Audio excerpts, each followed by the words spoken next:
দেখো, আজ আমি একটা মাছ রান্না করছি। আমি এটা প্রায় রান্না করি, কারণ আমাদের বাড়িতে সবাই ভালো খায়। আর আমাদের বাড়িতে শুধু নয়, আমার মনে হয় এই মাছটা সবাই খুব ভালো খায়। এটা হচ্ছে সাকচ মাছ, অর্থাৎ এর অনেক রকম নাম দেওয়া আছে। যেমন হলো শাপলা পাতা মাছ, যেমন শঙ্কর মাছ।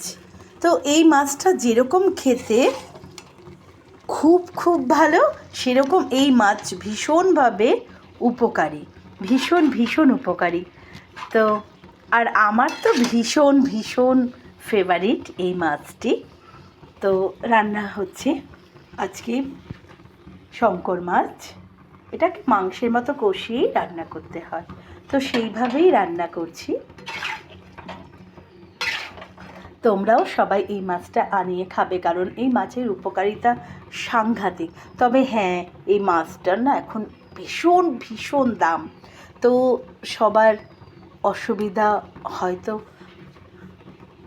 হতেও পারে, মাছটার এখন অনেক দাম। আমি যখন ছোট ছিলাম তখন এই মাছটা আর একটু কম দাম ছিল, অর্থাৎ সবাই এনে খেতে পারতো। কিন্তু এই মাছটা ইদানিং অসম্ভব দাম হয়ে গেছে, কারণ এর টেস্ট এবং উপকারিতা সবাই জেনে গেছে, তাই মাছটারও দাম অনেক বেড়ে গেছে।